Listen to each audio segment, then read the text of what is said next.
Society, and it's the 13th of March, so it's going now for over 100 years. There we go. We've got apologies which are there. I don't know whether you need to know them. John Beltmire, Matthew Lloyd, Les Carlisle, Matthew Lyons, Barry Scott, Joe Gatling, Ron Bolden, M. Brad, David B, Ross Pratley. Are there any others that we know of? We'll give Bob Clemson as well. We'll put him down there as well. Yeah, so we'll add Bob. General business before I get down to the main purpose of tonight. The next meeting will be on Sunday the 16th of April at 1:30 at the Roseville Club. Let's hope we can do that. Note this is the third Sunday, as the second Sunday is Easter Sunday, so again we're going to change the timetable and venue. Topic is Anzac and Militaria because it fits in with the coming up Anzac Day celebrations. Coffs Harbour is on the 10th and the 11th of June at Sanctuary Point in Coffs Harbour, which is the Coffs Harbour Conference for the Australian Numismatic Society, so we've got that, and the Brisbane branch will join us. There are so far 18 members at the conference. Another who may attend, there's still time to join us, so we're looking for more people to come. Auction 51 at Rod's been organised will start in April and close in 15th of April. It's still under construction with about 75 lots to be added. So, we're here tonight to learn about what the auction sale of 132 Noble Numismatics is all about. And Jim's going to give us a bit of a rundown on some of the highlights as he sees them, and I'll pass it over to him, I suppose, to show us all these goodies. Well, thank you, Colin. Nice to be able to do this once again, gentlemen, and in a different setting from where we normally are in the foyer.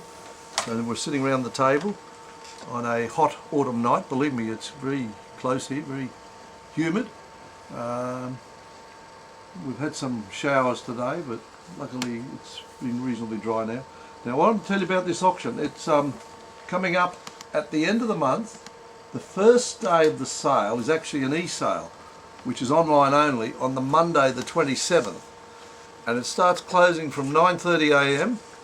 There are 1184 lots, and they don't necessarily close in consecutive order, because if a lot is still being bid on earlier, other ones might open up later, and if there's no bidding after 15 seconds they close.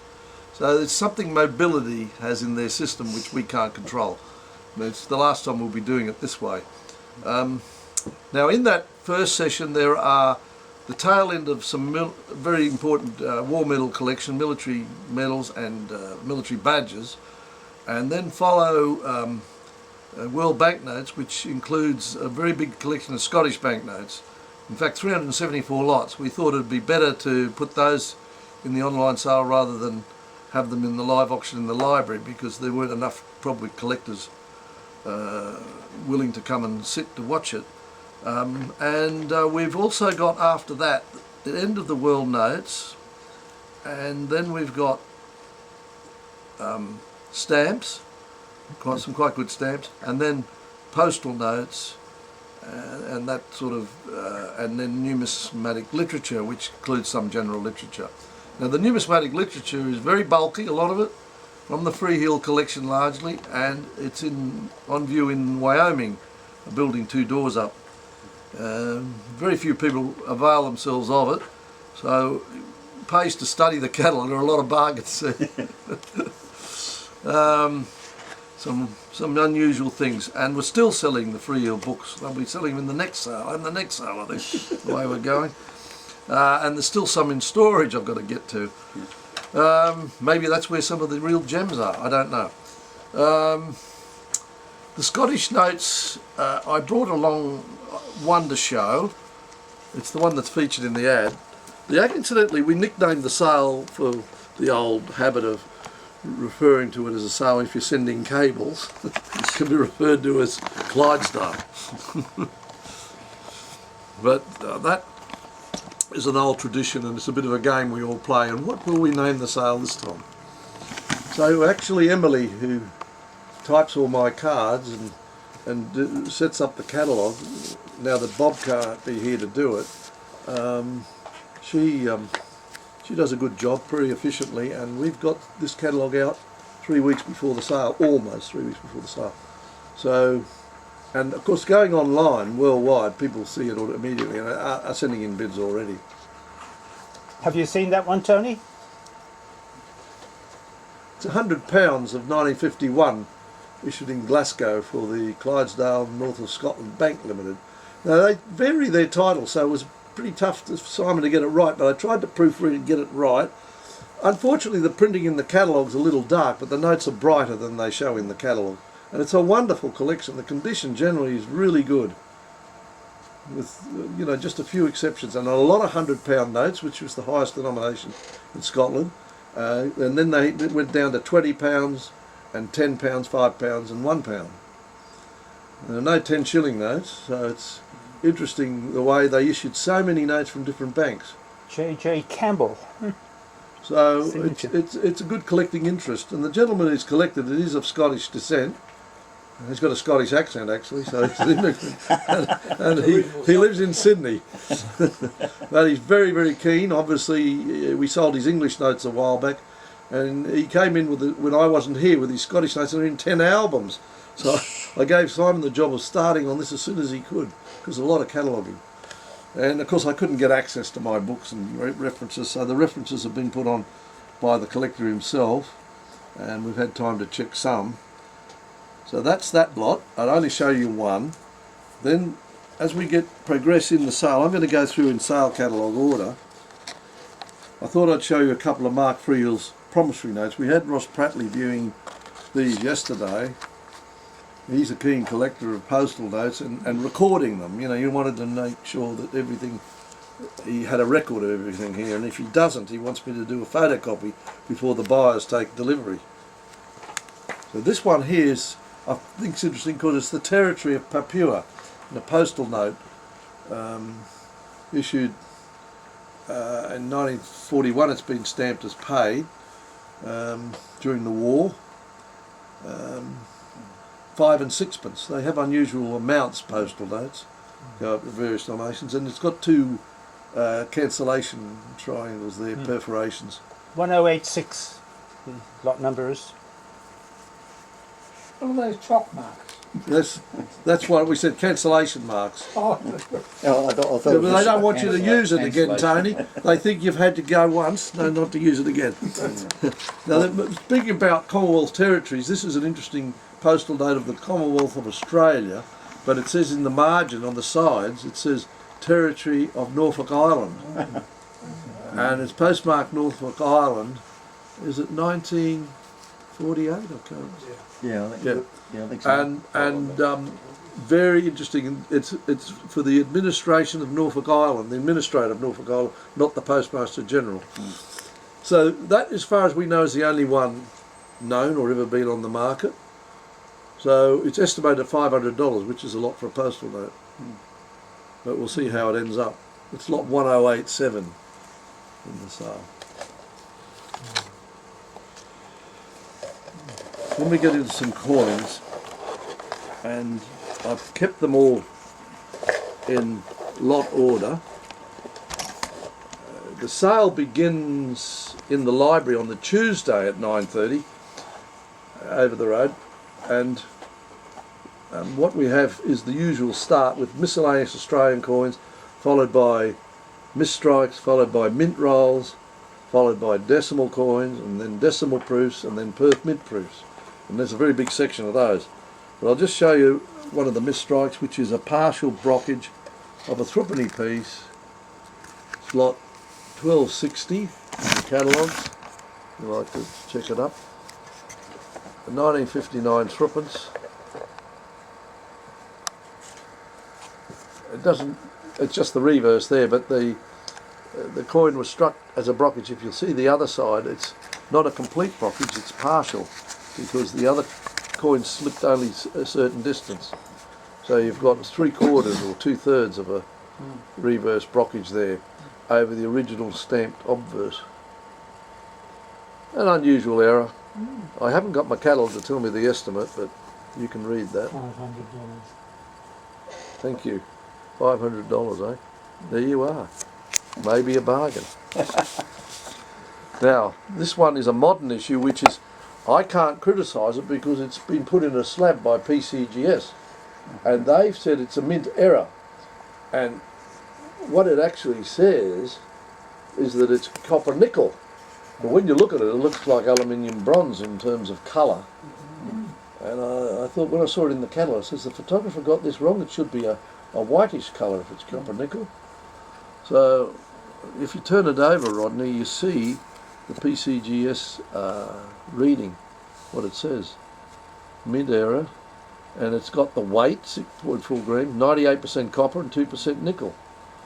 So aluminium bronze, I thought it had to have aluminium in it, so I don't know. Maybe PCGS got it wrong. Could they ever get it wrong? Well, presume They they're don't know, human. Jim, would they? It's an interesting one because the owner wants $1,500 for it, Ooh. so it's obviously cost him a bit. Does anyone know that design, that dollar? No. Surely you collectors know that. You're not checking your change. The old shilling. What year, so what year is it? The coin is 2009. 2008. Yeah. 2008. What's it? Doesn't have a date on that reverse side, no. No. It's some sort of commemorative. Just Yeah. What was the lot number? it's Rodney. What's the Because number? the reverse is not. 1264. Okay. Normally it's the rouge, but coat of arms, yeah. Trial piece, maybe? For something? Have to look through and see what. Can we see what PGS, the label? Yeah, the PCGS label again. Rodney wants to see that. See? He wants to see that written label. Yeah. You haven't got a Renix. Oh, well, yeah. I have. I suppose it is copper nickel, but it's only No, just. just to look at that Yeah, reverse. it's basically copper. I think it really aluminium bronze coins is what our dollars are made of, Yeah. and they're yellow. People sometimes say gold coins. Yeah, well, to refer to it as 6%. historical. 6% Yeah, aluminium. yeah. So I find that's an interesting dilemma. So you've got time before the auction to sort it out for me. You can do a correction. Got to test you, numismatists. So.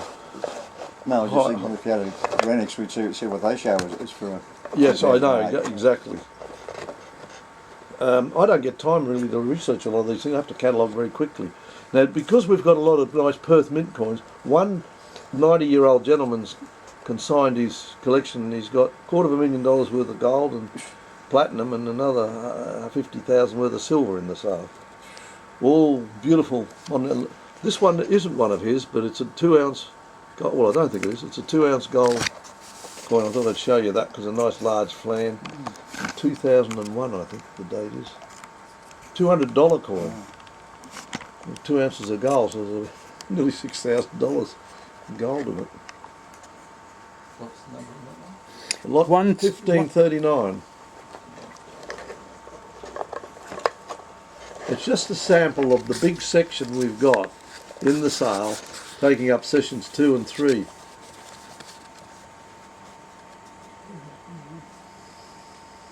Is there a lot of demand for these Perth mint products? Oh, there's demand. Some one collector in the United States who'll always bid strongly on any he hasn't got, Oh, okay.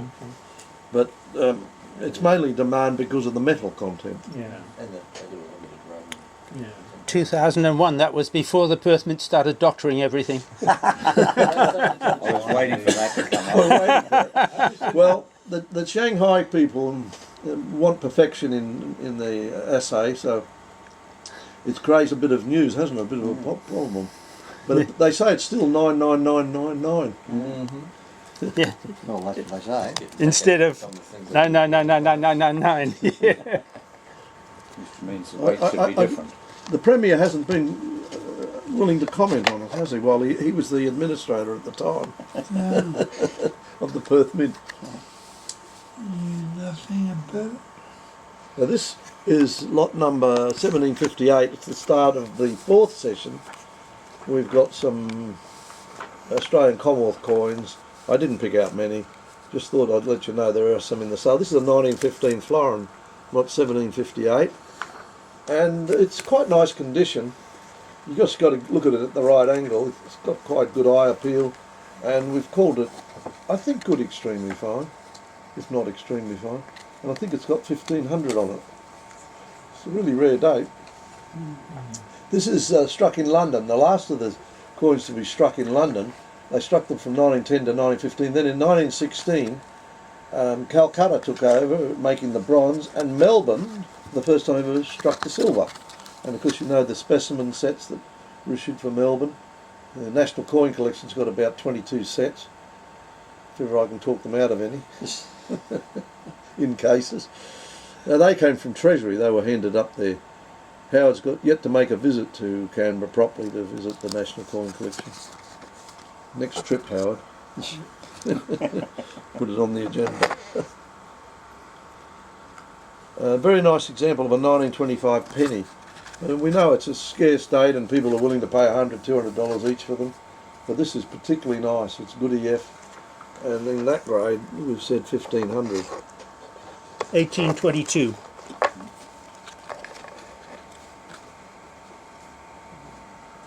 It's hard to get the angle with the light, Rodney.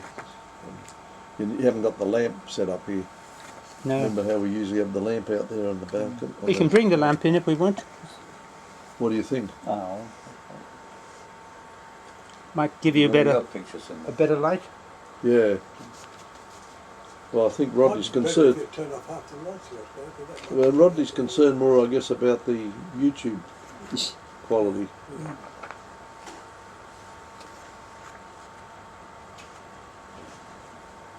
Are these from the 90-year-old? No, he just had the decimal coins. Does have some other coins, but his son will bring those in later. I mean, they're massively heavy when you've got all these gold coins in boxes and things, and you've got to store them securely. There you go. That helps. Oh, man. Got mint bloom now, see? Yeah, well, I didn't want you to think I was misleading you. Heaven forbid a coin dealer would mislead a collector. Famous Not last word. intentionally, anyway. Not this one here. So that's a nice example. Oh, well.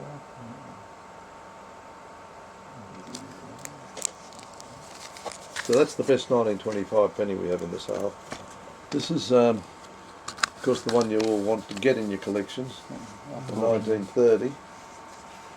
Still in the holder, the collector did it up in. I guess they decided to mount it that way. Looks pretty good, doesn't it? 1826 is the lot number. I think for those of you who haven't got a 30 penny, this is the time to buy one. it's all about it, and then you coin They've been the same price for a long time.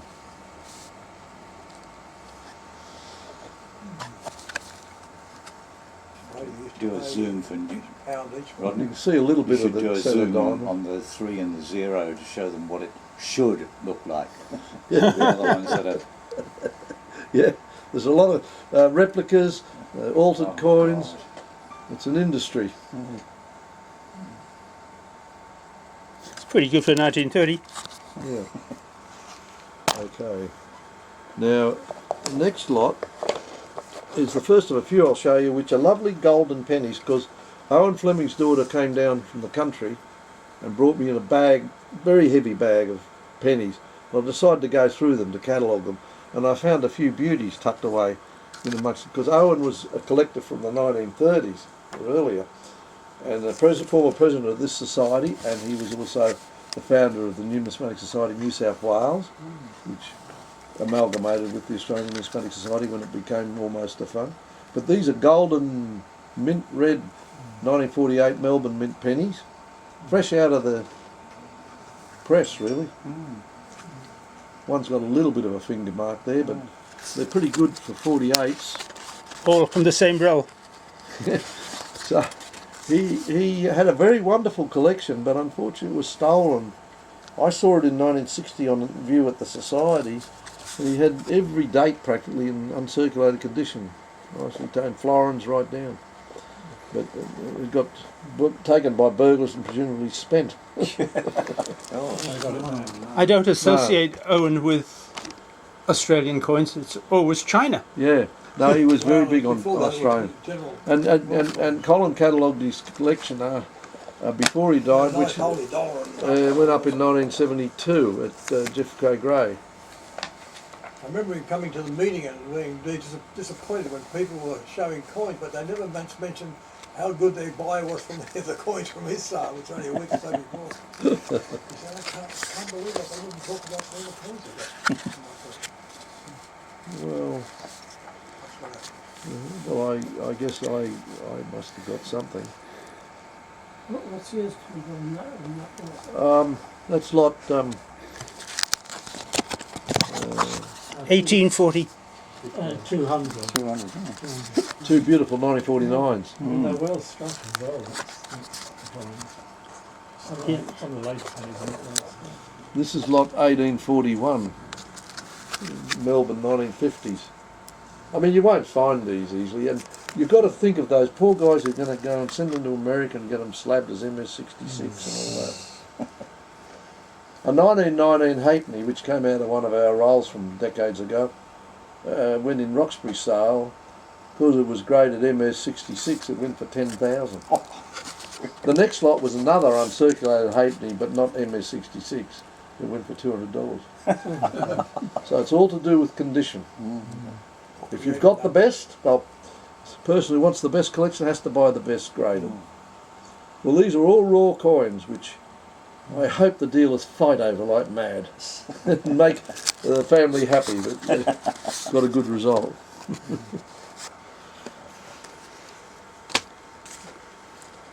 These are the 1951 pennies, which are usually so well struck as they're made in London. The little mint mark PL near the rim pecunia londinium. They're usually they're slightly different dye. They're beautifully struck. you see the peel. Neat. The peel there, yeah. Under the kangaroos, or under the date there, near the rim. See the peel? Mint mark? Under the 5. Yeah, under the 51 there. Down there. And the next So I one. thought you'd like to see those. Very nice. Why don't you buy them? Because the pension man says, where'd you get them? Well, they're not going to cost you much. Look at the estimates. They're very They low. cost me a penny each. $30 each. If only. I enjoyed finding them and listing them. And then I said cataloguing them. Yeah. There's also a bag of about 800 pennies and halfpennies in one lot that's from Alan Fleming. But they're average condition, probably. I did pick out quite a few. They're listed in the catalogue. Each lot's got XOC Fleming collection. This is lot 1855. Yeah. This is came in from an estate only close to the closing of the auction for cataloguing. At the very last minute, and I catalogued it for $1,000. A pretty good 23 halfpenny. It's got a nice obverse from memory. It's hard to get a good 23 halfpenny. There is another one in the sale in a slab, but it's got 8,000 on it. I thought you'd prefer this one for 1,000. I think that's the one for 1,000. Yeah. 155. I think that's better value. Yeah, no, it's a good coin. There's no reserve on it, whatever happens. So that concludes the fourth session on the 4:30 afternoon session. Then we resume again at 7:30 at night and start off with proclamation coins, and then we go into New South Wales holy dollars and dumps. I don't have a holy dollar, but I have a very nice dump, which was originally from Baldwin's. It's lot 1879. It's all there, it's well struck, full denticles going around the obverse, which is unusual. The other side, 15 pence is very clear and almost full denticles there. So it's a lovely dump. And the Rare Coin Company had it, and their tag's still there with the price of 205,000 on it. But we've got an estimate of 30,000.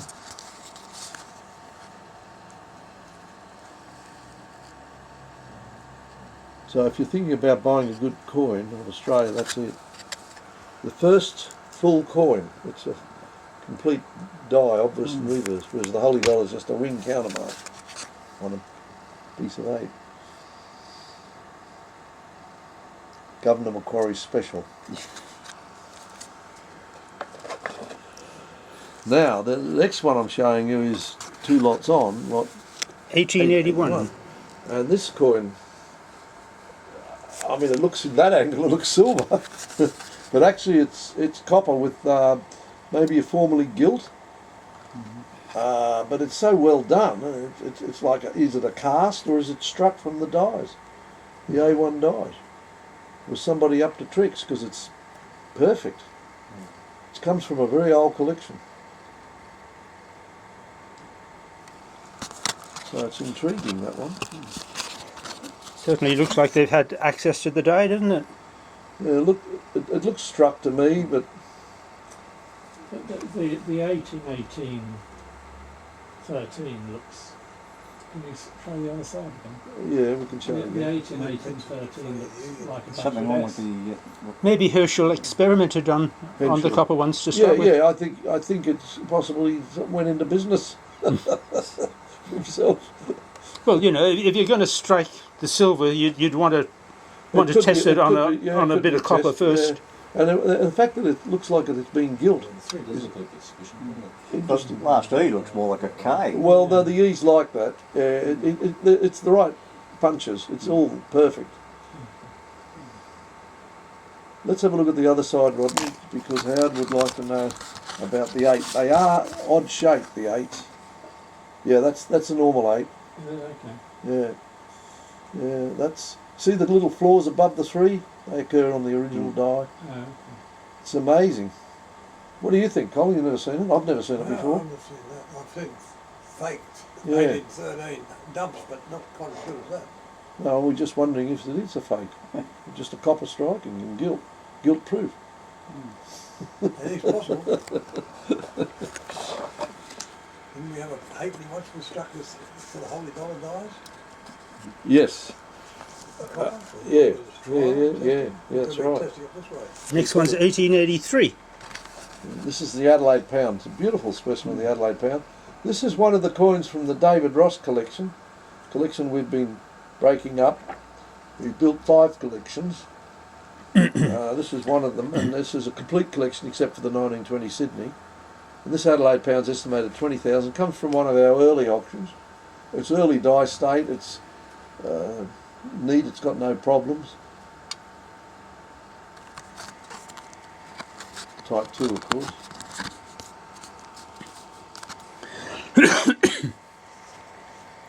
Always been a popular coin, hard to buy cheaply, although I bought my first one for £40 from Seabees.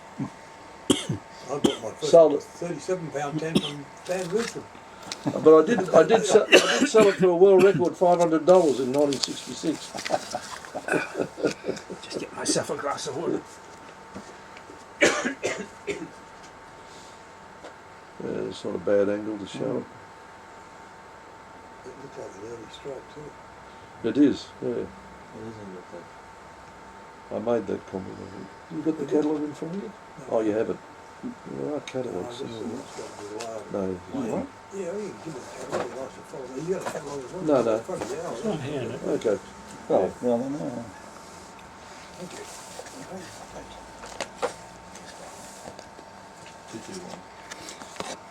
Wish I had a lot of money.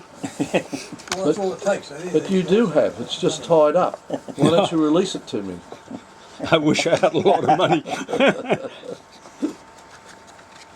There you go. 1855 Sydney Mint. You Another would, coin from the David Ross collection. It's come from an early auction. It's not bad condition. They had a very low rim and were prone to a lot of damage. Even they weren't circulating much. They banged against other sovereigns and got surface damage. And the low rim accounts for why they get so worn so quickly.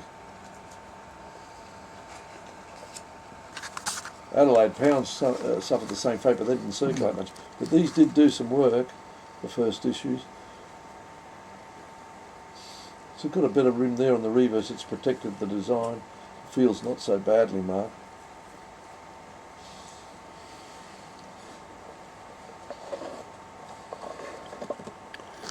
I think we can see the coins a lot better this way than on the TV.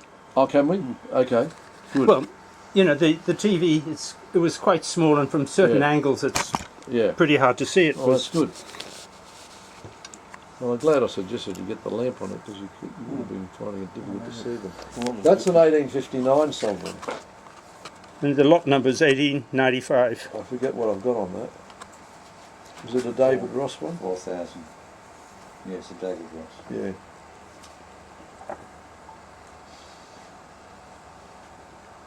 Considered a scarce date in high grade. Really, mid-state ones have made very high money in the past.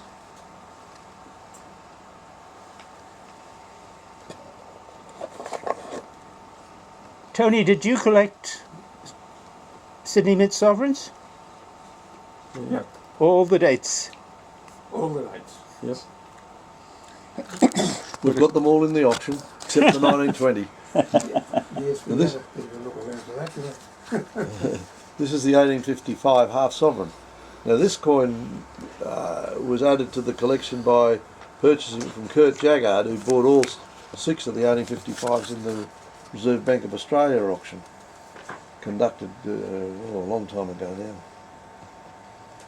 About 2005 or something, wasn't it? It's interesting because in 1855 they put a dot after the date, whereas the 1856 doesn't have it. So when you get people trying to fudge coins, 56s don't have the dot. I've seen an altered coin to make it look like a 55 and then tried to create a dot. It's pretty obvious. Certain Chinaman was adept at sort of that sort of thing. He was mesmerised by 1855. One of our early members, George Falk, had a very good example of 1855 half sovereign, and it was handled a couple of times since. But this is not bad grade. It's a little bit bent, but it's not as bad as I thought it was. I think it's got an estimate of 16,000, has it? Or? Yeah. Yeah, I think he paid 30-odd thousand for it. I put what I consider to be the market price of coins, not what people paid for it. And the next one's an 1856, just to, again from the David Ross collection. Lot 1914. It's not a highest grade. He should have had an uncirculated one in every collection, but I did sell them in the 1976 period. I must have sold 30 pieces uncirculated that came out of India. They're very hard to find now. One was brought into us recently, and the guy had paid 21,000 for it. It was a really nice coin. I might get that for the next sale. But I used to sell them for $275, I think. No, cheap. And the 57s and 58s were like $75. If only we had known. Well, we all know things are going to go up, but we don't know which ones. And you've got to live long enough. Just enjoy your coins for what they are.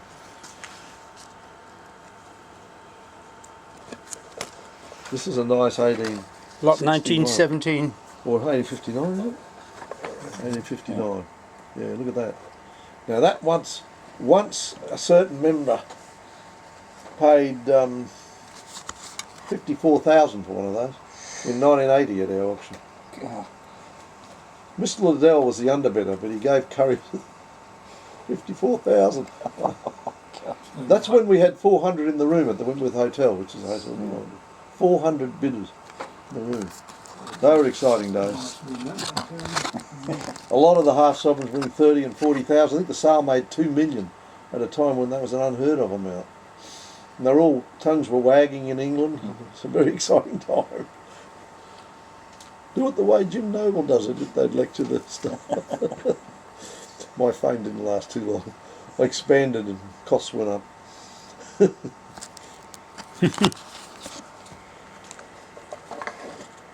Now this is an 1861 that Ross wanted to look at, and then he had a whinge about it. So I don't know whether that means it's a good coin or he's being genuine. He wanted to have a look at it. It's pretty sharp. Yes, that's sharp. It's got contact marks on the surface, but it is a sharp coin. Nice mint bloom on the reverse. The braids are all there. They're not worn. Well struck up. Very nice design by Leonard Charles Wine.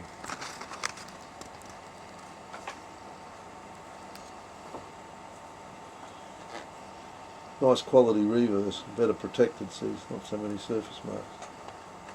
That's estimated at 5,000. Very nice. Now we move on after the Sydney Mint half sovereigns. We start the British Imperial Sovereign Shield reverse, and I thought I'd show you the 3 rare dates since you're not likely to be able to buy them yourselves. 1880 Melbourne. It's lot number 1938. Yep.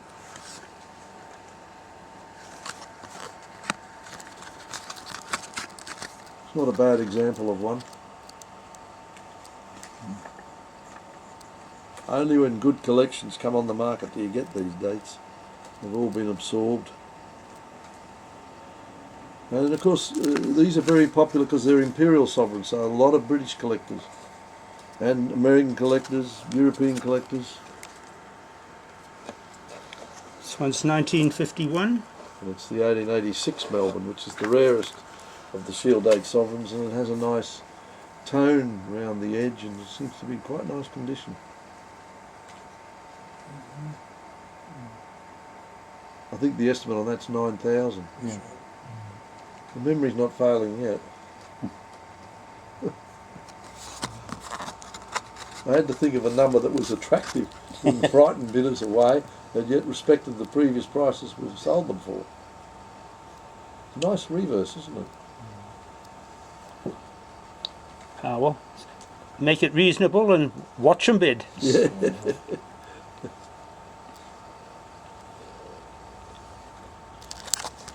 And last of the Shield sovereigns is the 1887. 1953 is the lot number. I didn't bother with Queen Victoria St George reverses. There's so many of them, and no outstanding valuable date. This is another really rare date for Melbourne Mint. Melbourne seemed to strike fewer of these. It only got going in 1872.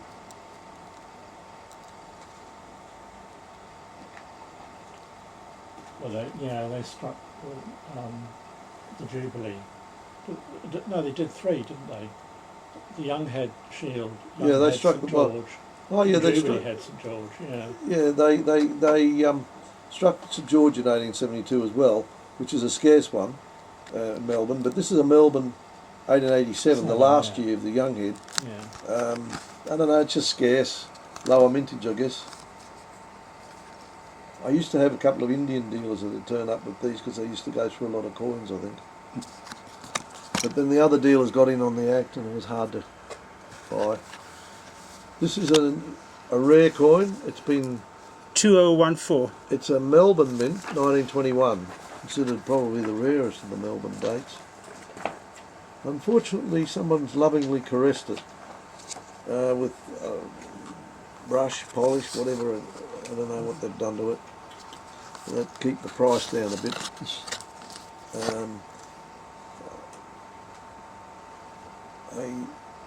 I always get worried when they're like that, whether they've had worse things done to them. Why was it polished? Was it on a loop or something? Was it mounted at some time? There's a little bit of funniness around the Brit on up there near the rim. But on the other side it seems clean, so I don't know whether it's had a mounting or not. But at any rate, it's very rare, but it's hard to see the mint mark. Perhaps the next coin will be better for you to see. Melbourne 1922, nearly as rare, and I think this has got about 2017. got about 22,000, I think. 22.5. 2.5. Yeah, 22,000. Yeah. Yeah, well, it's going in quarters when the decade rises, you know. Can you see the end mint mark? Is it really there? Yes. It's hard to see. You have to angle the coin to the light. It should be under the hoof. Yeah, it You is. can see the left-hand bit of it anyway. Yeah. What's the surface look like? Looks reasonable, doesn't Very it? fine.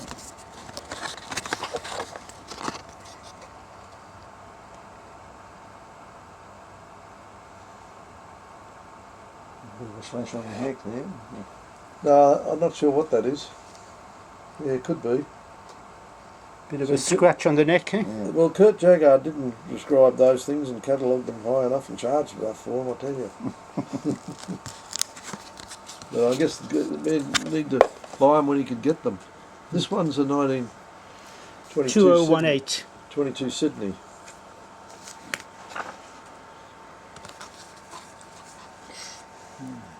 It's in nice condition. The mint mark's clear there, or sort of.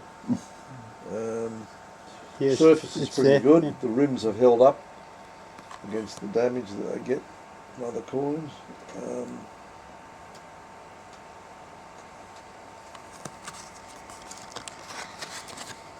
Some people regard this as rare as the 1926 Sydney.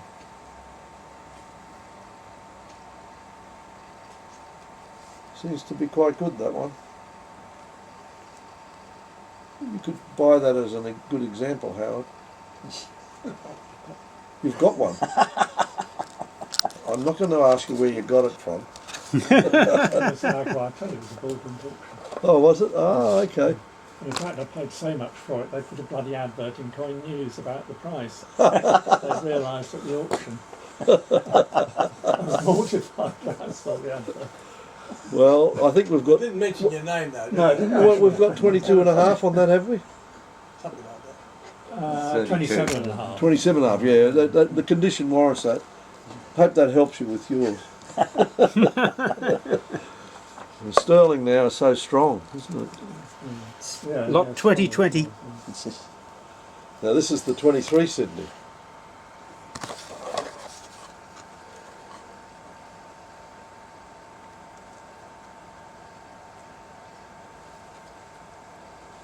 It's also, I don't regard it as quite as rare as the 22 Sydney or 21 or 22 Melbourne, but it is a very rare coin. I think I've got 20,000 on it. It's not bad condition. Yeah.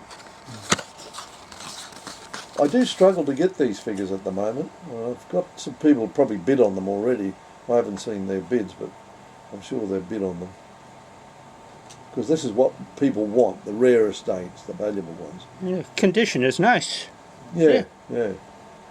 Yes, it's hard to see it under this lighting system with the plastic and that. Need to. You'll find the 26 Sydney, which I'm showing you next, what 2029. Looks pretty good. It usually has a higher rim, better struck. But it's interesting, this coin. I'm interested to see what Howard thinks of it. Lot 2029 is the next one. It's had a couple of rim nicks from contact and circulation. I've had them where they have never circulated, where the families have kept them from the time they were given to them, the closing of the mint. But that's had circulation. The rim nicks are because the rims are so high, other coins hitting against it, but the fields have been well protected. The S is very clear. The other side's interesting, the obverse, when we come to it. The coin is struck with a die that shows a die break from the rim up to the tip of the neck, truncation of the neck. It's a one long line. And I've seen that before, and I'm just trying to remember whether it was on a 26 Sydney. It's unusual. They must have struck quite a few coins and used a die that had a die crack. It didn't get too bad until then they might have replaced it. Not an eye mint mark. No, it's a line. You can see the line Yeah. on the coin naturally, but it's a die break. It's raised. Quite intriguing. I thought I didn't describe it when I catalogued it. I normally love to describe die breaks if I see them. But I had to do this collection, but you'd be surprised how late I got this collection. We're practically going to print.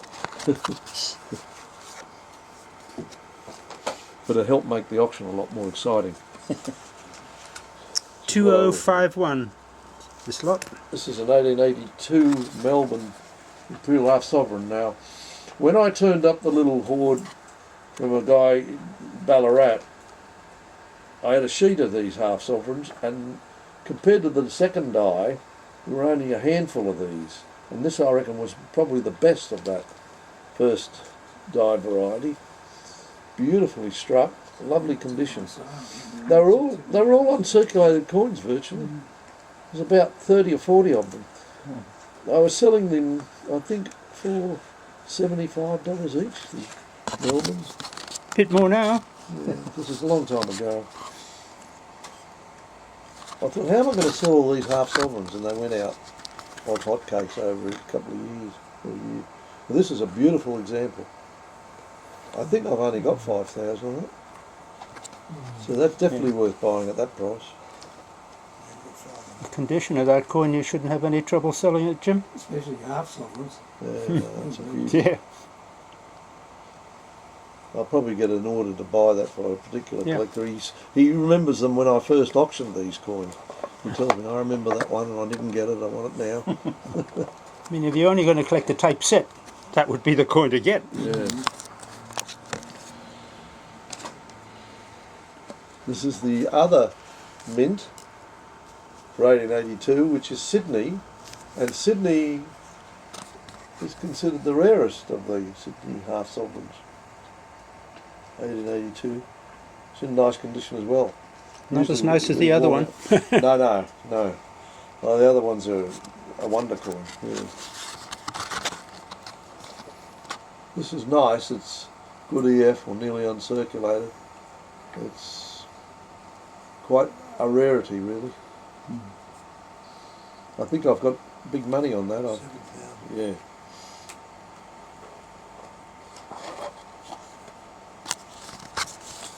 Last but not least in the half sovereigns is the issue from Perth, our last half sovereign. 2097. 1918.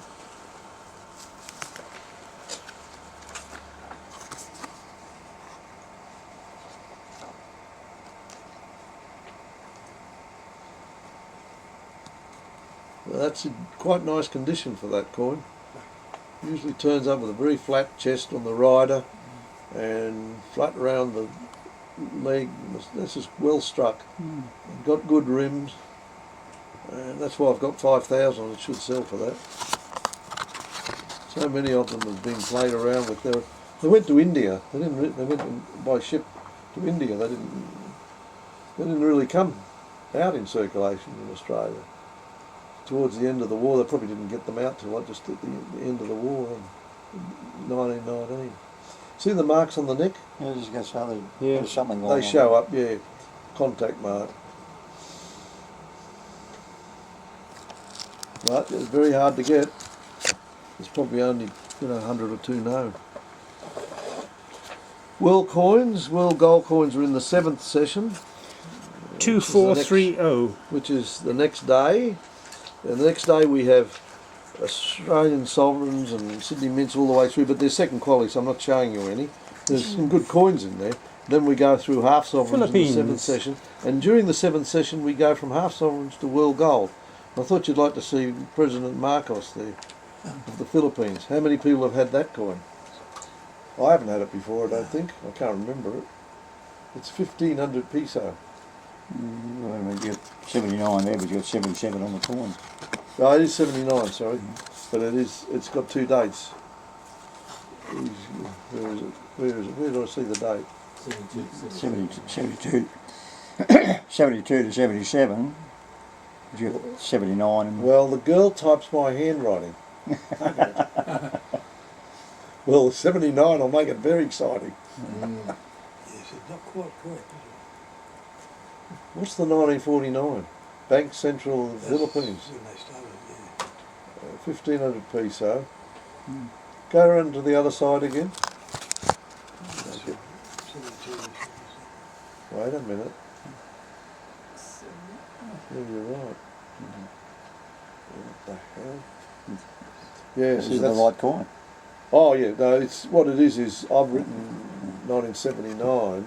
I've written 1977, and she's typed it 79, and I haven't picked it up. You don't get time. That's the problem. But that's the world gold It's clear enough. in the 7th session. Then it's that session ends with Indian coins. I haven't shown any, but there's some interesting Indian coins, Mogul, and some British India as well. A couple of rare coins from the princely state of Awadh, little minor silver coins that should create exciting internet bidding. Large a bit there, that was Yeah, large ones are there. The vendor's grizzling again. 2531 is the next lot. This is the 8th session at 2:30. Is a big section on Australian historical medals, and a lady from England sent me this, so I thought I'd better put it in to show you. It says John Ettridge, born at Southport, Van Diemen's Land. How many people have heard of Southport in Van Diemen's Land? No, yeah. I thought it was a cute little piece engraved, and I put 500 on. I hope she's happy. And it says June the 11th in the year of our Lord 1842. So I was born in 1842. Curious little item, eh? Yeah. I suppose you consider it a Might have been my ancestor. Today it would be called a baby set. He was here. He was down there. Ettridge. No. There's another nice, cute little engraved piece, silver school medal. 2533. From Castlemaine in Victoria, the gold mining town. Archdeacon's Medal for Good Conduct awarded to Arthur Ward. It looks like it's been set on a silver disc with a rim. So it's a created disc for a hand engraved medal, hand created. So it'll be a one-off thing. It says Christchurch High School, Castlemaine, 1864. Now, if you didn't have Castlemaine there, I wouldn't even think it was Australian. No. Amazing, isn't it? Nice little interesting piece. I hope Les gets to watch this video. You take an interest in the medals. He used to come to the meetings, but he can't now. He doesn't drive anymore neither. No, but you usually drive him. But he used to go to Tony's. He's actually sold the car. Fair enough. He's discovered another world. Yeah. Sad, isn't it? Yep. He was such a fit man all his life, and he still is, I'm sure. Yeah, I was only talking to him a couple of days ago. And he said, you know, his speech is a bit slowed and has to think about What happens when they lock you up in those places? That's what happens when they lock you up in those places. Yeah, but he's in his own home. Yeah. Yeah, I enjoys living there because he's Yeah. got all the facilities he needs. Irish National League, South Australia. The SA stands for. I thought that was an unusual piece. Comes from an old collection. I never had it before myself. It was established in 1864, the league, but it looks pretty old. It looks like a 19th century, early mid-19th century product. It's got the Irish Gaelic language there with the harp. Interesting piece in brass.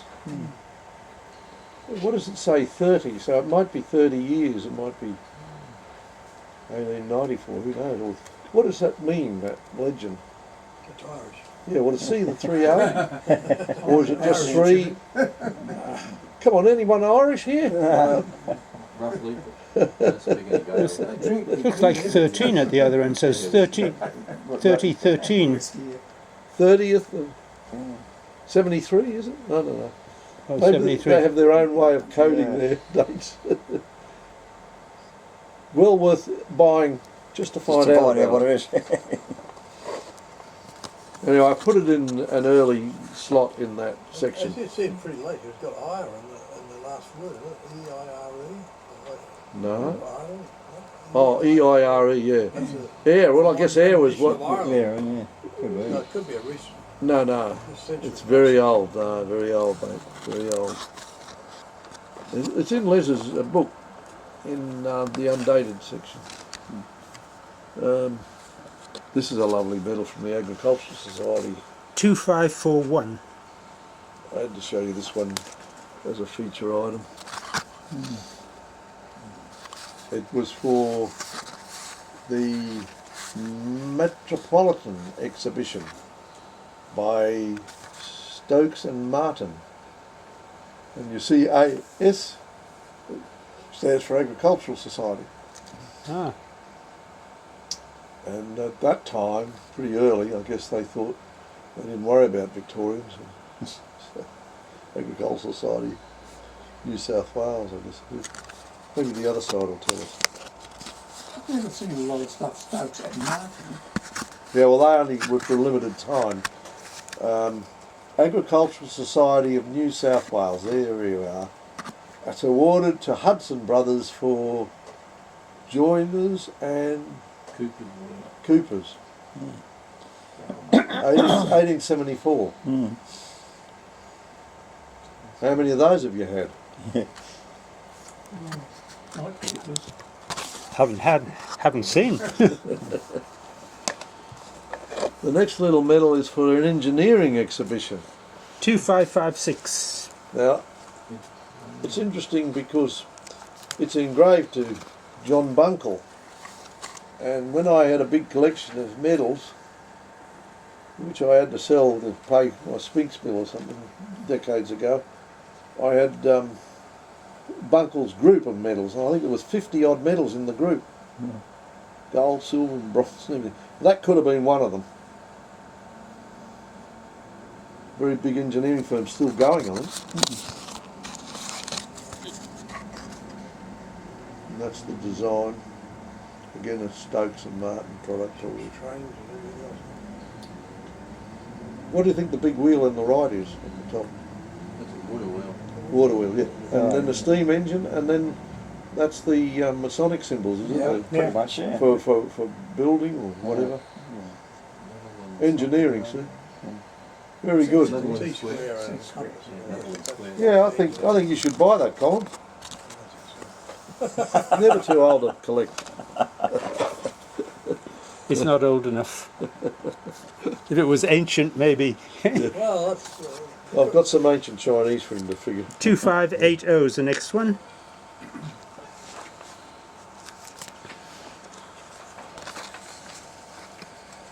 Australasia. Not mucking around with just Australia there. We're calling it Australasia, which includes our friends across the ditch.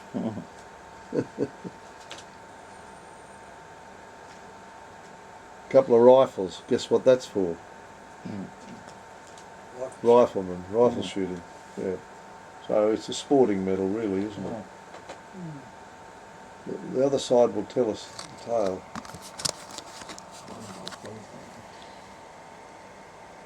Federal Council Intercolonial Rifle Match. What's Queensland. it say? One By Queensland. 1897.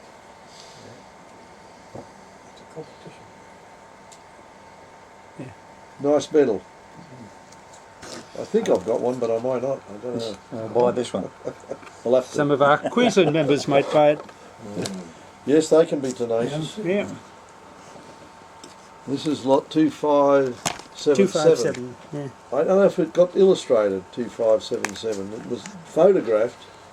Whether we found the photos or not, I can't Yeah, remember. you got photos. Oh, good, good. We had trouble finding the photos. Must have been something to do with the entry number. Oh, the joy of producing these catalogues, I tell you. Anyway, one's silver, right? The other one is catalogued as gilt. They're about the same diameter, but the weight's quite different. And I thought, is it just gilt or is it gold?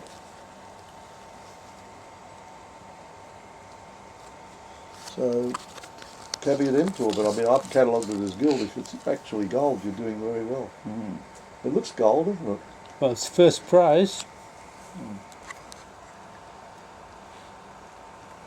Could be distillation too. It's to the same man. He's prominent. The weight difference of the true. You'd think if it was the first prize, it would be gold, wouldn't you? Machines. In those days, yeah. Yeah, it is quite a bit heavier. So Quite different dies on the reverse. yeah, it's a different reverse stuff. It's the same diameter. In the book by Armstrong and Carlyle, there's another example illustrated, also to Crozier. So he must have been the big man in Wellington at the time. Sorry, Wentworth. Wentworth, that's down southwestern New South Wales, isn't it? More west, I think, isn't it? Yeah, west, More down, west, yeah. down near the Murray. Murray Yeah, River. Oh, not the Murray, but it's down near Murray there. Darling area. Yeah, it's been in the recent news with flooding and that. yeah, that's right. You people follow the news? Everywhere's flooding, Jim. Burke, all those rare big notes of Burke getting swamped. It's the wrong initial to be a... Burketown up in northern Queensland, you wouldn't think about it getting flooded. It's terrible what's happened up there. This is an interesting pair of medals. 2647. They're for the commemoration of Coronation. the coronation in 1937, but it shows on the reverse, Amors did it, on the reverse the year of the three kings, three monarchs. There were a couple of medals done in England, and this one was done in Australia. But what's interesting about this pair is that they've been awarded to a man who was posthumously knighted. He was a minister of industry and labour or something. And it came from his estate. Someone brought it to me to the counter. And the naming is on the edge, so you won't be able to see it in this packet unless you can angle it. Yeah, there you can see it. See, named there. His name Dunningham. Yeah, well done, Rodney. Well done, Rodney. You can get a job here, Rodney. You're ageless, Rodney. Incredible. So that's exciting. Yeah, it's very nice. Quite heavy too. What do I have on those? Yeah, well, they've got a good history. Now, the next one I'll show you is the 10th session on the second night. Starts at 7:30, and it's got British coins, and it goes from silver through gold, and then ends up with British historical medals. This little 2896. this little piece is featured on the front cover of the catalogue. It came to the counter. Now the coin's been mounted upside down, but Rodney can turn it around. It shows a profile right portrait of William the Conqueror, which is okay, that's type 7. Normally you look at that and say that's fine, but on the reverse, when we get to turn it around, you'll see that it's a type 8 Pax penny, which were found in big quantities in the Beauworth hoard, 1840. And this coin, I worked it out and I was speaking to the lady who found in a little box trinkets. She had coins of no value practically. She had this coin in an envelope. It was marked Pax penny, and I said, "This is an important coin. You've got to give me this for auction. I'll get you 5,000 for it." And she was staggered. Then she explained where it came from. Her relative, distant relative, was Henry Carew Dangar, who was a New South Wales parliamentarian and a big coin collector.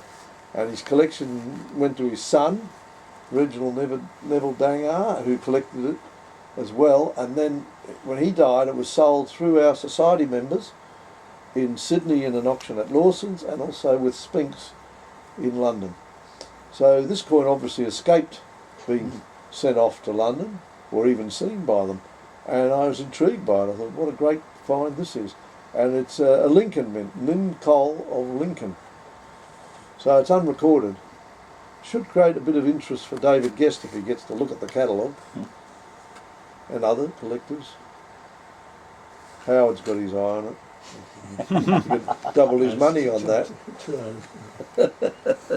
So what should the reverse look like then? The reverse is different altogether. It's a floriated thing, quite different. It's not listed in the standard catalogue. They don't list a mule of type 7 and 8. Yet I had one in our sale 27, because I brought it into the sale because we were building up a good sale, and I got it at Spinks. And the guy who came here one day to look at it, soon after I got it, Alan Williams had a famous collection sold in England, he bought the one that I had in sale 27, and that was in his auction. And that was a Winchester mint. So there's a hammered gold coin. I thought I'd show that at least we've got one hammered gold coin. 3,000. I like, yeah, lot 3,000. That's a good even round number. It's also well known because it's named James the First. That's me wearing a laurel in younger days. A beard.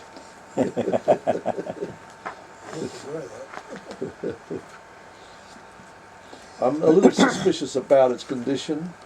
It's well struck for those. It's had a bit of wear. I'm not quite sure whether it's been interfered with above his head and whether the metal had a problem. Might have been pierced, is it, mate? Might have been, yeah, damaged in some way. It's only $1,200, so it's worth buying. He has a much nicer James the First half unite I tried to get out of him, but he wants to do that later. Why do people like that? They show you a few good coins and then they only want to give you so many. I'm in a hurry. So the reverse, you can see up there near the crown, there's a bit of weakness there. I just wondered if that sorry, down the bottom there, near the harp. See that roughness of the surface there? Wondering whether it has been interfered with. You suggested it might have been plugged, but I don't think it looks like it. What do you think? It's not original, I don't think so. Carefully plugged, trying to make a design. How do you prove it? You've got X-ray. Much more carefully than we look at it now. Well, how much more carefully can you look at it? Under a high power. Seems to be on both sides. So maybe. See how it looks on the other side in relation to exactly correct. Yeah, that's where that bit above his head is. I think something's happened to it. Anyway, that's not a lot of money, but I only wanted to show you a hammered gold coin. Now, the next coin that came in from a jeweller up on the Northern Beaches area, and Simon got it in, and I thought, bloody hell, this is a Prince Elector Guinea, George I, before he was crowned. He couldn't speak English, he was in Germany, an Hanoverian king, or prince, and this was 1714, Anne was still on the throne, 1714, and this is a guinea of... What's the number, Rod? We also have an Anne guinea of 1714. So there's something about 1714 because... It's 3,002. Yeah. This is a lovely coin. You know, it's in CB's and EF at £16,500. And we've only got $7,500 on it. I said to them it'll do well, this coin. Ray Jewell, when he was collecting, had one of these, and it was one of his most favourite coins of all time. Interesting, isn't it? When he was very young, he got one of these. The start of the Hanoverians. Nice condition, isn't it? It's another one for our friend David Guest. Hope he rings up. Then we move on to later English gold, just to show you we've got a swag of 3025. £5 down proof sets. Mostly Queen Elizabeth, the late Queen now. I can say the late Queen, isn't that incredible? It's a funny feeling. I've been so used to her being around. For most of you, it's been all your lives. Yeah. But I remember King George VI, and I remember my father coming in and saying, the Queen's dead, Queen's dead, long. Oh, sorry, the King's dead, long live the Queen. When I was a kid in bed, he woke me up to tell me that news. I've never forgotten that. 1952. Yep. So these are the £5. These sets always get wrecked because they're in little specimen cases, beautiful plush cases, but the coins move around. But people are fanatical about condition. If you get one unmarked, which is really rare, you can get huge money for them. The grading services, if you get a big grade. Eric once bought one in one of the sets I had, and he turned it into 55,000, and he got the set for about 15 or 20,000. All because it got slabbed. Well, it must have been a great coin in the series.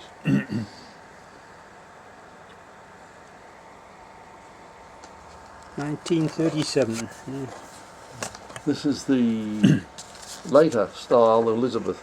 I thought I'd show you the very last set. 3043. The last date that we've got. It's quite a good run of them. We've got several sets. But this is the 2003 set. You see that sort of funny surface marking? That comes from being in a box where the material comes up against the coin. They go like that. Now, do you wipe it off? You wreck the mirror field. Scratch it. It's very difficult to know. You just have to be very careful. And what's the other side that goes on? The monarch's head. Yeah. I'm not clear of that one. Older portrait of the Queen. IRB, someone broad, isn't it? Ian Rank So, Broadley. so, what's his name? Ian? Ian Rank Broadley. Yeah, well, I was going to say, he sounds like a cricketer, doesn't he? Nice set, isn't it? Yep. Yeah. What I failed to show you earlier, out of context, is a pattern of lot 3008. It's a pattern, 308. a gold sixpence. This series of coins was done by Milton, the engraver, for Colonel Fullerton. And it's something to do with the Seneschal of Scotland, and whatever that means, but it's come from the Murdoch collection. It was in the Murdoch sale. I have the catalogue, a beautiful copy of the Murdoch catalogue in London in 1903, and there it is listed in a set of gold, 3 coins I think, half crown, shilling and sixpence they call them in gold. It's MS65. Don't know what the Davies 15 means, but we put it on the description. What happened was, at Murdoch's sale, a man called Roberts went there and started buying a few coins to the annoyance of the trade, the Spinks's and Baldwins and Webster's and all these top dealers, and he ended up buying them and ended up dying, and it got passed down and recently came up for auction in London about 20 years ago or 15 years ago, and this is one of them. There was a Weiner pattern shilling in gold, and so he bought odd gold strikings, because in the Murdoch catalogue you had gold, then you had silver and you had base metal, but you had the gold in a special section of its own, all patterns and proofs in gold. So that's George. Now, is that George the Fourth or George the Third? George 1799. PSS GD.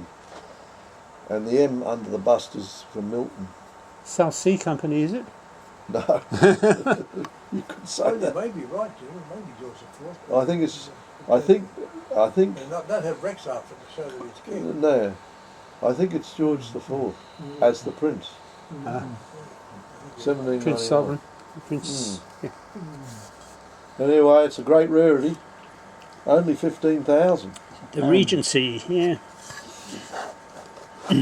Getting into the world coins then that follow the British, we come to different countries in alphabetical order, and these start in the 11th session. What's the 11th session? 12th session. Yeah, the 11th. 12th session. Is that what's in the 11th session? I must have Angola.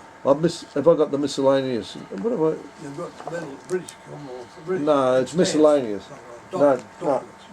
No, and miscellaneous stuff. Miscellaneous Jewellery. and documents. Yeah, jewellery and that, yeah. And then we go to the 12th session, which is world coins. And I picked this pair out because it's an 3301. Australian territory. It's a nice proof pair of Keeling Cocos Islands. These coins came into me from some people who lived in the Keeling Cocos Islands. And they had 10 mint sets of 1977. They had one of each of the gold coins, and they had 2 silver proof sets. And it's quite large, the silver coin. Quite amazing. Well, I said, is that photo too? No, that's how the size of it is. John Cleaney's Ross. And people are very keen on Keeling Cocos things now. I think it's because it's attracted a lot of the buyers from Malaysia and Yeah. That in Singapore, they seem to chase them. I like the tokens. Yeah, we've got this 5 of the plastic tokens, not the full set. And we've got the paper money from March. Yes, the banknotes here Yeah. that were on the vellum. Yeah. This is, as we go through the alphabet, we come to Russia. And we've got- 3324. It's a nice ruble of Peter the Great. What's interesting about this coin is it struck over a coin of the Low Countries. The description will tell you what it struck over, Colin. Could you read it out, please? Struck over the Spanish Netherlands catalogue. Yeah. Clear trace of the legend. Large separate fleur-de-lis in the crown. Yeah, I tried to match it with the ones that were What date? shown in the archive, but it's not exactly the same. It could be a very interesting coin, this. Nicks That's a on both 70 edges, full so date, of course. Yeah, it's split from the pressure of striking, probably over striking. It's got a Cyrillic date, and the guy tried to tell me something about the date's not right, it's a mistake or something, but I think that's just to do with the overstriking. Parts of the original coin are showing there. But it is quite a large fleur-de-lis compared to in the centre of the crown compared to the ones in Diakov. They all vary quite a bit. Interesting coin. There's a lot of money on it, 15,000. I don't know whether Russia's still a good place to be investing in coins or not. well, they want to get the money out, so yeah.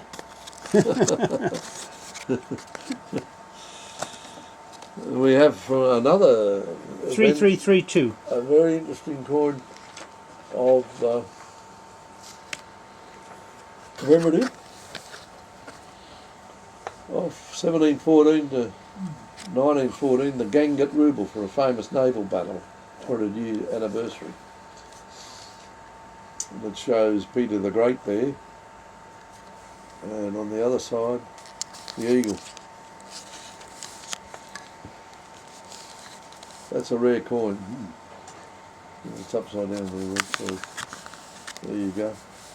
St George in the shield in the middle. It says, what's it say, Colin? Moneta. Moneta. Moneta. What's the other word? Is that ruble? Oh. Yeah. Ruble coin or something, whatever that means. Ruble money. Yeah. So they're a limited issue. So it's about 6,000 of them, isn't there? You got 6,000. Now, we come to China, and we've got some unusual primitive Chinese coinage. 3443, which is an unusual piece. What's it called, Colin? 3443. What they call the bridge money. Yeah. I had them in before, these sort of things. Yes, this is unusual. Clear markings. Nice and cheap, $150. Did it? It's about 2,500 years old or something more. I think this comes from the vendor who got some of his coins from an auction in Italy somewhere. Some famous collection. Asta is the word for auction in Italy, isn't it? The fish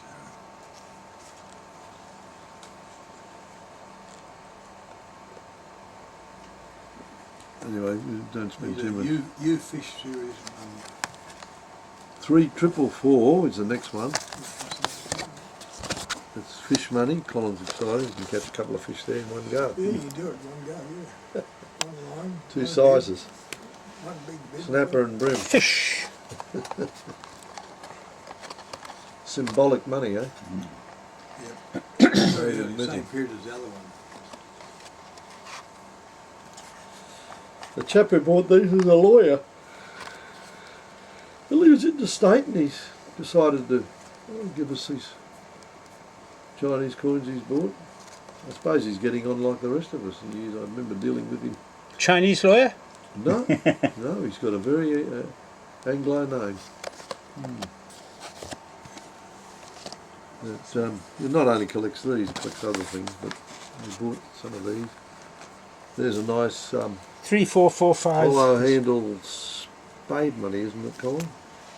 What number? 34, 4, 5. Five. Yeah, okay, we call it the large size. Pointed sharp shoulder, pointed foot spade money. Spade money. Hollow head. Yeah. Good one. It's got to be worth a few. Yeah, It's got to be worth a few hundred, hasn't it? 300 you put on. Yeah. I didn't catalog these, did No, Richard did these. you? You had to learn a bit about China. Well, I had to get them in. I thought this is outrageous. This means vendor 46 and his coins haven't been done. They've got to be done. I've still got vendor 2. It's his stuff. I couldn't finish it. You know. We've got 230 vendors in this sale. It's a lot, isn't it?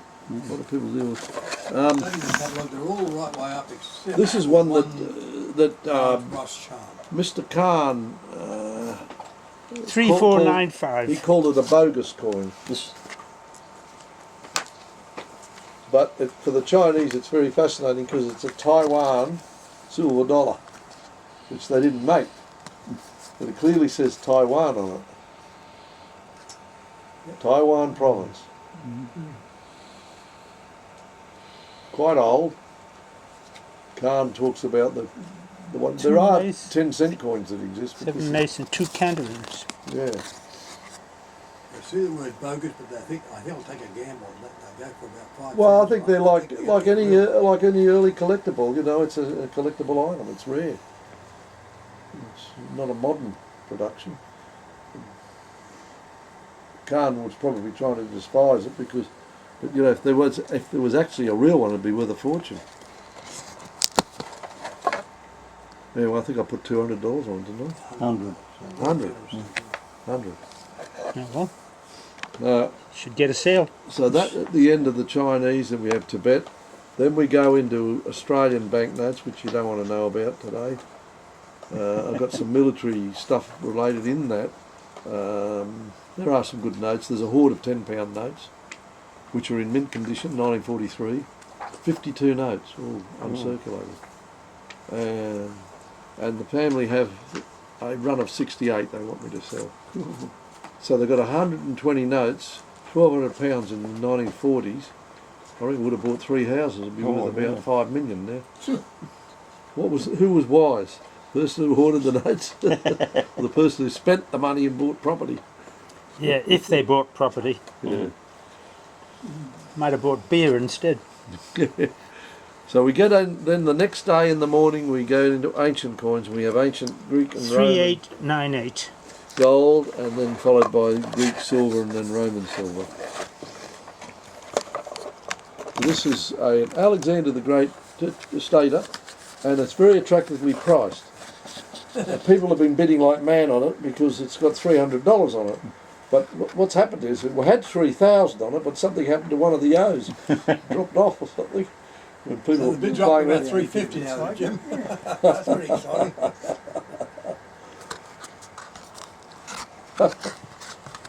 Well, So what do you do? Withdraw it from sale? Or? no, you just put a correction through, estimate 3,000. We noticed that Heritage now start all lots at $1.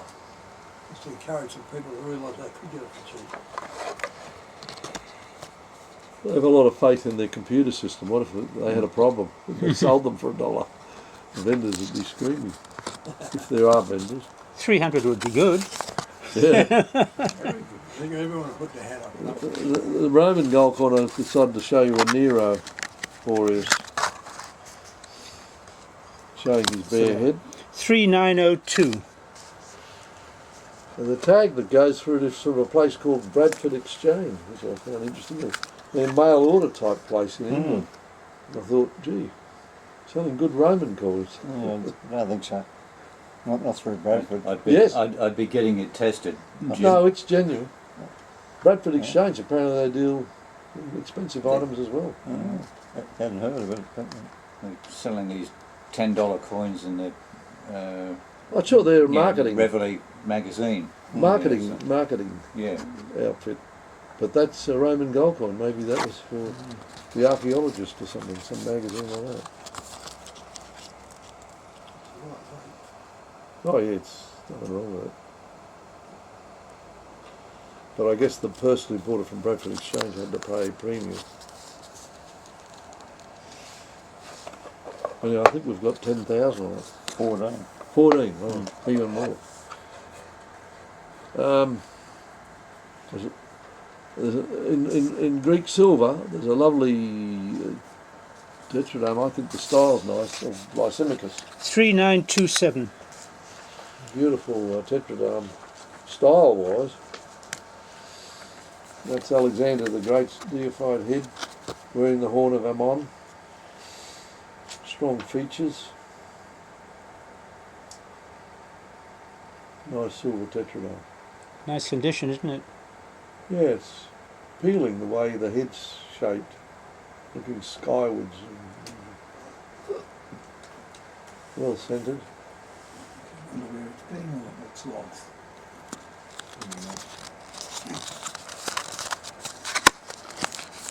On the other side is Britannia. You would say Britannia, but it's Athena seated with the shield. But I guess the Britannia goddess on the pennies and things is derived from this style of design. Has Yeah. Lord Warland had a look at it? Well, he's got the catalogue and he hasn't rung me, Huh. but he'd be studying it carefully. He have it all on his computer. I'm sure he'll be interested. I'm sure he would. Mind you, they have very good coins, those guys, the two of them that are collecting that series. This is an issue one. This is one they may need. 3970. It's a coin of Nicodemus III of Bithynia, which is in what part of the world? Yeah. It sort of looks like a Bactrian coin almost, doesn't it? Hellenistic well, anyway. Group of these kings. Yeah. Nicodemus 1, 2, 3, and 4. And you still tell them by the date which one which. This one is the date on which Again, it's very actually- good condition. it's Actually 118, Yeah. 117. Yeah, that's illustrated on the front cover of the Yeah, catalogue. and it fits into that here for Nicodemus I know you guys are not interested in military medals as such that much, but there's so many in the sale, I thought I'd better show something. So I got this lot out. It's an award medal, a meritorious service medal group for a man who was on the Sydney Emden battle. And fascinating really.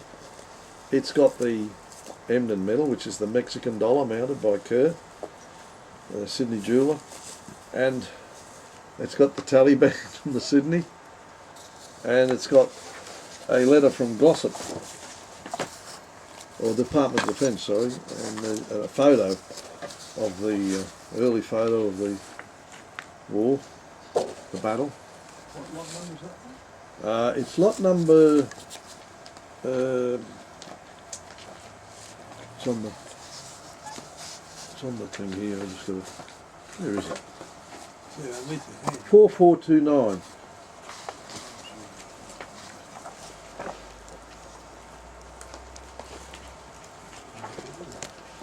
Oh, there it is. There, it's that way. 4429.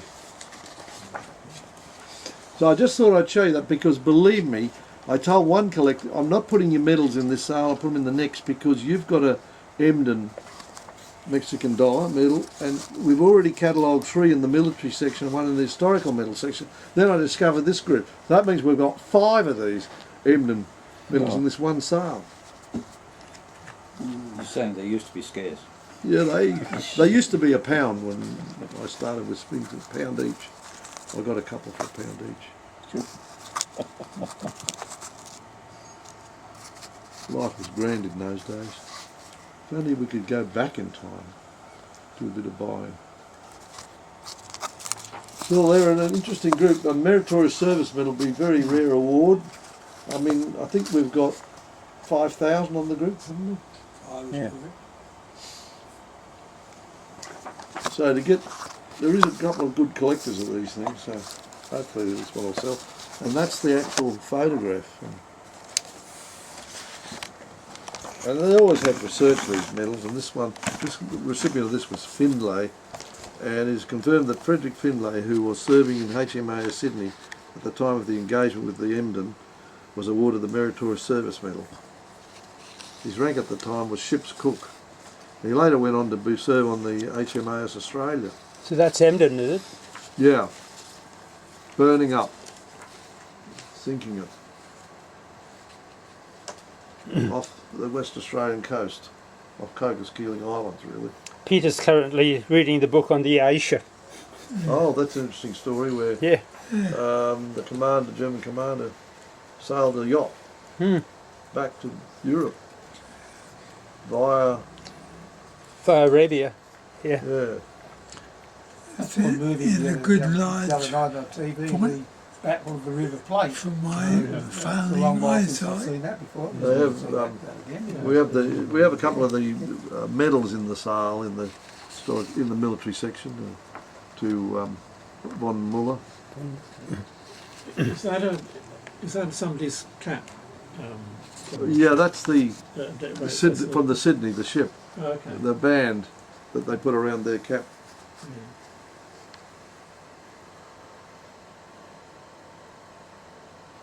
We've also got a tally band for the Emden, which I found interesting in the sale. So it's a very good sale for militaria. Well, that's it. It had a lot of militaria. Yeah. I'm glad you put it in that first session.